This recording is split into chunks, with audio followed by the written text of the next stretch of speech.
CJI Sanjeev Khanna और supreme court के पूर्व जज को चंद्रचूड़ का जवाब। वर्शिप एक्ट को लेकर जस्टिस नरीमन ने उठाए थे चंद्रचूड़ के फैसले पर सवाल। सीजेआई संजीव खन्ना ने धर्म स्थलों के विवाद पर नए मामले दर्ज करने पर लगाई रोक।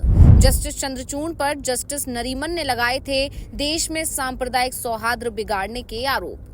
सीजेआई संजीव खन्ना की बेंच ने देश में चल रहे मंदिर मस्जिद विवाद की सुनवाई और नए मामले दर्ज किए जाने पर रोक लगा दी है।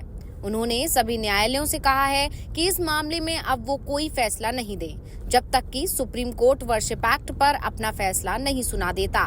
वर्शिप एक्ट में किसी भी धर्म स्थल में बदलाव नहीं करने की बात कही गई है। दरअसल इस समय मंदिर मस्जिद को लेकर जो विवाद शुरू हुए हैं उसके पीछे सबसे बड़ा कारण माना जा रहा है चंद्रचूड़ की एक टिप्पणी को, जो उन्होंने वर्शिप एक्ट पर सुनवाई के दौरान दी थी। चंद्रचूड़ ने कहा था कि वर्शिप एक्ट किसी भी धर्म स्थल के चरित्र का पता लगाने से नहीं रोकता है। इसके बाद से ही मंदिर मस्जिद को लेकर विवादों की एक पूरी सीरीज ही शुरू हो गई थी। इसके साथ ही जस्टिस नरीमन ने भी सुप्रीम कोर्ट के अयोध्या जजमेंट पर तीखे सवाल उठाए थे और उस फैसले को मजाक बताया था।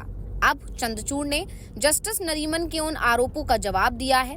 तो सुप्रीम कोर्ट के दो पूर्व जजों के बीच शुरू हुए तीखे टकराव पर ही आज हम अपनी इस वीडियो में करने जा रहे हैं बात, तो वीडियो को आखिर तक जरूर देखें। सबसे पहले हम बात करते हैं जस्टिस नरीमन ने आखिर क्या कहा था जिस पर जवाब देने को मजबूर हो गए पूर्व सीजेआई चंद्रचूड़। दरअसल जस्टिस नरीमन ने अयोध्या विवाद पर 5 साल बाद बोलते हुए कहा कि सबसे पहले सरकार ने लिब्रहान आयोग नियुक्त किया जो 17 वर्षों तक सोया रहा और फिर 2009 में अपनी रिपोर्ट प्रस्तुत की। इसने अयोध्या अधिग्रहण क्षेत्र अधिनियम के अलावा सुप्रीम कोर्ट को राष्ट्रपति संदर्भ दिया ताकि ये निर्धारित किया जा सके कि मस्जिद के नीचे कोई हिंदू मंदिर था या नहीं। ये भ्रामक और शरारतपूर्ण प्रयास था। जस्टिस ने इस्माइल फारूकी बनाम भारत सरकार 1994 के फैसले का जिक्र करते हुए जस्टिस नरीमन ने कहा कि इसमें अयोध्या क्षेत्र अधिग्रहण अधिनियम 1993 की वैधता और राष्ट्रपति संदर्भ पर सुनवाई हुई थी। इस मामले में सुप्रीम कोर्ट ने 67 एकड़ भूमि के अधिग्रहण को वैध करार दिया, लेकिन न्यायमूर्ति अहमदी ने असहमति जताई थी। कहा कि ये कानून सेकुलरिज्म के खिलाफ है। अयोध्या विवाद पर 2019 में दिए गए फैसले में तत्कालीन सीजेआई रंजन गोगोई की अध्यक्षता वाली सुप्रीम कोर्ट की 5 जजों की बेंच ने सर्वसम्मति से कहा कि अयोध्या में 2.77 एकड़ की पूरी विवादित भूमि राम मंदिर के निर्माण के लिए सौंप दी जाए। साथ ही सुन्नी वक्फ बोर्ड को मस्जिद निर्माण के लिए 5 एकड़ वैकल्पिक भूमि देने का आदेश दिया गया। हालांकि कोर्ट ने फैसला सुनाते हुए ये माना कि 1992 में मस्जिद का विध्वंस कानून का गंभीर उल्लंघन था। जस्टिस नरीमन ने इस फैसले की आलोचना की। कहा कि सुप्रीम कोर्ट ने माना है कि 1857 से 1949 तक मुसलमान वहां नमाज पढ़ते थे, लेकिन ये कहा गया कि वो इस स्थल पर एकमात्र कब्जे का दावा नहीं कर सकते। भले ही हिंदू पक्ष ने कई बार कानून के विपरीत कार्य किए हों, इसके बावजूद कोर्ट ने पूजा स्थल हिंदू पक्ष को सौंप दिया। ये न्याय का बड़ा मजाक है। जस्टिस नरीमन ने आगे कहा था कि मस्जिद का निर्माण 1528 में हुआ था। 1853 में पहली बार इसमें विवाद पैदा हुआ। ब्रिटिश साम्राज्य ने 1858 में ईस्ट इंडिया कंपनी से जब सत्ता ली तो एक दीवार को अंदर और बाहर के आंगन के बीच खड़ा कर दिया। कहा कि ये दीवार के अंदर के आंगन में मुस्लिम नमाज पढ़ते थे और बाहर के आंगन में हिंदू पूजा करते थे। 1857 से लेकर 1949 तक दोनों पक्षों की प्रार्थनाएं इसी तरह होती रही थीं। 1949 में कुछ लोगों ने मस्जिद में घुसकर मूर्तियां स्थापित कर दी, जिसके बाद मुस्लिमों की नमाज वहां रुक गई। जस्टिस नरीमन ने 2003 में भारतीय पुरातत्व सर्वेक्षण यानी ASI द्वारा रिपोर्ट पर कहा कि इस रिपोर्ट में विभिन्न धर्मों से संबंधित पुरावशेष पाए जाने की बात रही गई है, जिसमें शैव, बौद्ध और जैन संस्कृतियों के चिन्ह भी थे। सुप्रीम कोर्ट ने ये पाया था कोई राम मंदिर बाबरी मस्जिद के नीचे नहीं था। इसके अलावा जस्टिस नरीमन ने DY चंद्रचूड़ की उस टिप्पणी की भी आलोचना की जिसमें उन्होंने वर्शिप एक्ट को लेकर कहा था कि ये किसी धर्म स्थल की प्रकृति की जानकारी लेने पर रोक नहीं लगाता है। और विवाद चंद्रचूड़ की इसी टिप्पणी के बाद शुरू हो गए और अब जस्टिस चंद्रचूड़ ने जस्टिस नरीमन के आरोपों का जवाब दिया है। वैसे एक बात और बता दें कि अयोध्या पर सुप्रीम कोर्ट की 5 जजों की बेंच ने जो फैसला सुनाया था, उन 5 जजों में एक नाम जस्टिस चंद्रचूड़ का भी था। और अब पूर्व सीजेआई डीवाई चंद्रचूड़ ने अयोध्या फैसले पर उठ रहे सवालों का खुलकर जवाब दिया है। उन्होंने कहा कि इस फैसले के कई आलोचक हैं, लेकिन उन्होंने 1000 पन्नों के फैसले को पूरा नहीं पढ़ा है। उन्होंने कहा कि ये फैसला केवल तथ्यों पर आधारित था।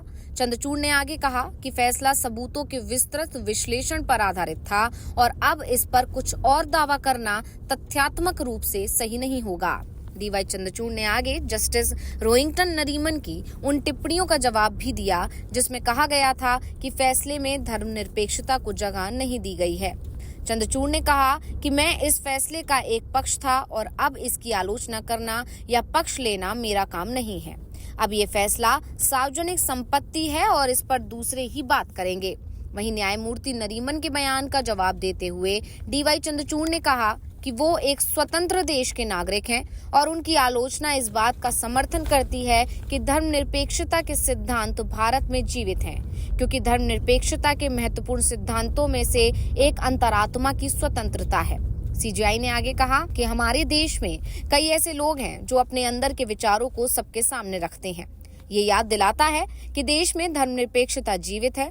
मैं अब अपने फैसले का बचाव नहीं करना चाहता, क्योंकि मैं ऐसा नहीं कर सकता। हमने 5 जजों ने इस केस पर फैसला दिया है और तर्क भी दिया है। इस कारण हर न्यायाधीश फैसला का हिस्सा है और हम अपने फैसले के हर शब्द पर अड़िग हैं। पूर्व सीजेआई ने भारतीय न्यायिक प्रणाली में न्यायाधीशों की व्यापक भूमिका पर भी अपनी बात रखी। उन्होंने कहा कि संविधान न केवल एक राजनीतिक दस्तावेज बल्कि सामाजिक परिवर्तन के लिए एक दृष्टिकोण वाला दस्तावेज भी है। पूर्व सीजेआई का बयान उस समय सामने आया जब देश की संसद में भी संविधान पर चर्चा चल रही थी। देश के संविधान को बने आज पूरे 75 साल हो गए हैं और इसका प्रस्ताव में भी लिखा हुआ है कि भारत गणराज्य का संविधान सेकुलर है। फिलहाल एक बात तो साफ हो गई है कि अयोध्या विवाद पर भले ही 5 साल पहले फैसला आया है, फैसले के बाद अयोध्या में राम मंदिर भी बनकर तैयार हो गया है, लेकिन ये मामला अभी खत्म नहीं हुआ है। जिस तरह से पूर्व जज जस्टिस नरीमन ने सवाल उठाए हैं, उसके बाद ये कहा जा रहा है कि आगे भी इसी तरह के कई सवाल सामने आते रहेंगे। वैसे जस्टिस नरीमन के विरोधी एक बात कह रहे हैं कि जस्टिस नरीमन की विचारधारा कांग्रेस के करीब है और जब संविधान पर चर्चा शुरू होनी थी तो उन्होंने संविधान का जिक्र कर एक तरह से सुप्रीम कोर्ट और मोदी सरकार पर दबाव बनाया है। जस्टिस नरीमन कांग्रेस की सरकार में अटॉर्नी जनरल रह चुके हैं और बाद में कांग्रेस की सरकार के समय ही वो सुप्रीम कोर्ट के जज बने थे। लेकिन यहाँ एक बात और बता दी जाए कि सुप्रीम कोर्ट के जज की नियुक्ति में सरकार की कोई बड़ी भूमिका नहीं होती है। सुप्रीम कोर्ट का कॉलेजियम ही सुप्रीम कोर्ट के नए जजों का चुनाव करता है। तो रिपोर्ट आपको कैसी लगी, हमें कमेंट करके अपनी राय जरूर दीजिएगा। इसी के साथ वीडियो को लाइक करें, वीडियो को शेयर करें और चैनल को सब्सक्राइब करना ना भूलें।